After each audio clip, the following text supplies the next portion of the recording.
आज 25 साल पूरे हो गए झारखंड को, बधाई दीजिए, क्योंकि झारखंड ने तरक्की की है नेता के बंगलों में, मंत्री की गाड़ी में और जनता की उम्मीदों के कब्रिस्तान में। झारखंड के मुख्यमंत्री हेमंत सोरेन जी 70 नए विधायक आवास का उद्घाटन कर रहे हैं। वाह क्या बात है।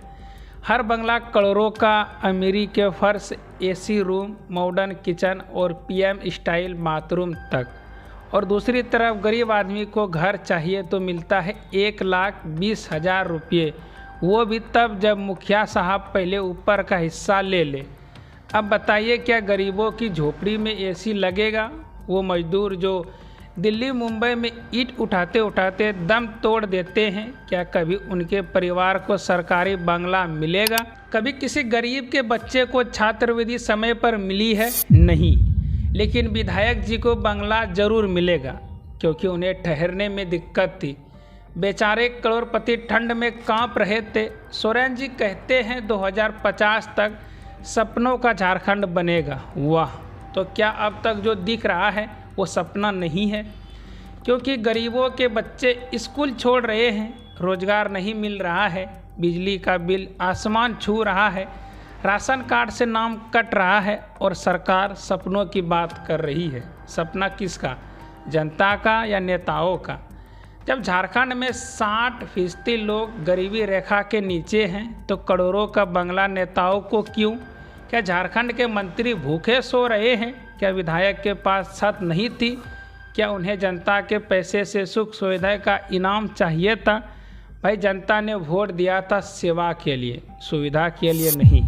झारखंड का गरीब आदमी सड़क किनारे मजदूरी करता है और वही टैक्स से बनने वाले बंगले में नेताजी सुबह योग करते हैं। गरीब के पास छत नहीं, पर नेता के बंगलों में फॉर्च्यूनर है। गरीब राशन की लाइन में और मंत्री एसी कमरे में। कहते हैं हम जनता के सेवक हैं। अरे अगर ये सेवा है तो गुलामी कैसी होगी?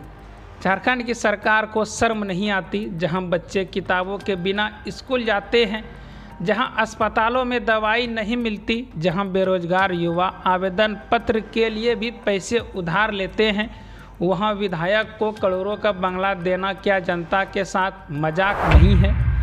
2050 तक झारखंड सपनों का राज्य बनेगा। हेमंत जी, जनता का सपना तो आज ही टूट गया, क्योंकि जिस पैसे से अस्पताल बन सकता था वो आपके विधायकों की दीवारों में लग गया। जिससे बच्चों की छात्रवृत्ति मिल सकती थी वो पैसे बाथरूम की टाइल्स में गुम हो गए। और आप कहते हैं हम विकास कर रहे हैं। विकास हो रहा है पर दिशा गलत है।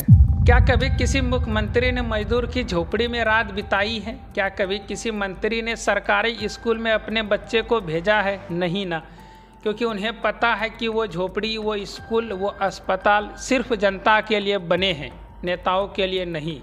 और जब तक जनता पूछती है तो कहते हैं राज्य तरक्की कर रहा है। हाँ, तरक्की हो रही है, झूठ की, भ्रष्टाचार की और बेईमानी की।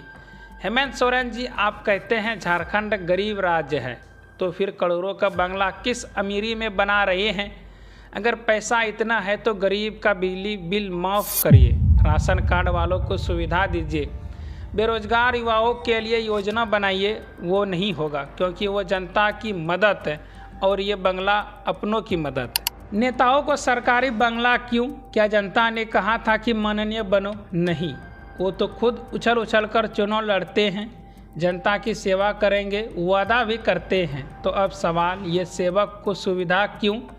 सेवक को तो सेवा करने चाहिए, सुख नहीं भोगना चाहिए। झारखंड की जनता भूखी है, युवा बेरोजगार है, किसान कर्ज में डूबे हैं और सरकार महलों के सपने देख रहे हैं। क्या यही तरक्की है? किसके लिए तरक्की? जनता के लिए या नेताओं के लिए? अगर यही विकास है तो भाई विनाश इससे सस्ता पड़ता है। झारखंड 25 साल का हुआ है, पर अब वक्त है असली आज़ादी का, जहां जनता अपने हक के लिए बोले, जहां गरीब अपने हिस्से का घर मांगे, जहां नेता जवाब दे हो, ना कि सपनों का झूठा झारखंड दिखाए। नेताओं को महल नहीं चाहिए, जनता को छत चाहिए। नेताओं को सुविधा नहीं चाहिए, युवाओं को रोजगार चाहिए। नेताओं को बंगले नहीं, जनता को सम्मान चाहिए। और जब तक ये नहीं मिलता, झारखंड की जनता पूछती रहेगी कहाँ है हमारा झारखंड, किसके लिए बना ये बंगला और कब जागेगी ये सरकार? धन्यवाद।